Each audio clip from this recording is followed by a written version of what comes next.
Your reading comprehension begins even before you've opened the first page of a book. Because to look deeply into a book, we have to know what it's about.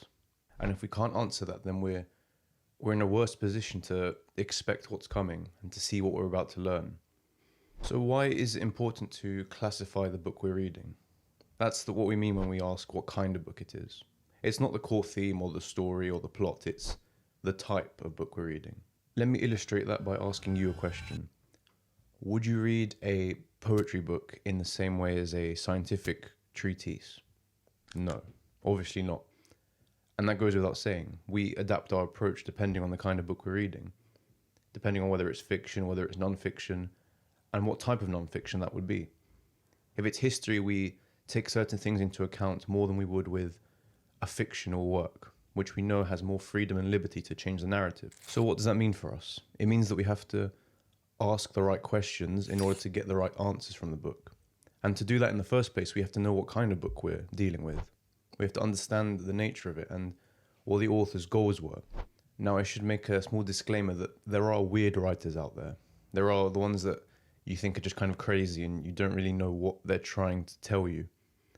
And, there's a lot of debate over whether that's a valid writing style, but for now we're not going to talk about them. We're going to talk about the books that are written with a clear intent and with a relatively clear identity. They know what they're trying to be and they're not this mysterious and esoteric style of writing. However, even if we look at books that have a clear identity, it can be hard to classify them. Like, of course, say The Lord of the Rings. It's a fictional epic, you could say. But then you could also classify it as almost a study of Christianity and a parable for it.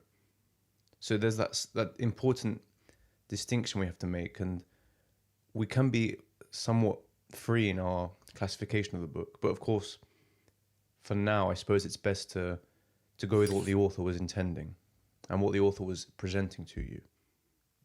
Now, there's room for analysis and there's room for debate whether certain books are almost a way to package another type of message. But for now, we're going to stick with the base one that the author's presenting to us. So now that we've established that it's important to understand the kind of book we're reading so that we can alter our strategy and ask the right questions, how do we actually do that?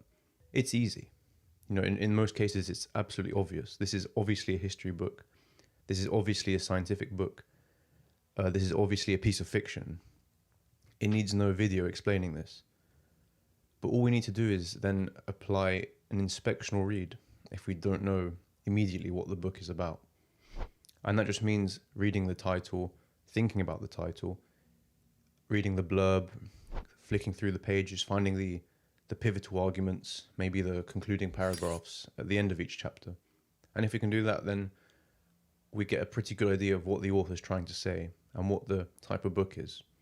And of course, that becomes easier with experience. Over the years, it just becomes second nature. It's not hard to understand what the book is about. What I'm really trying to communicate is the importance of knowing. Because if we read every book with an equal frame of mind, with the same frame of mind, we're not going to get anywhere. Because we're not going to be asking the right questions and catching the balls the author's trying to throw us. When you know the kind of book, you're more prepared to dive in head first and approach it with confidence. So you can alter your trajectory and head in the right direction and get the most out of your reading. That's all there is to it. So understand the kind of book, and if you don't know and it's not obvious at first, just read it with inspection.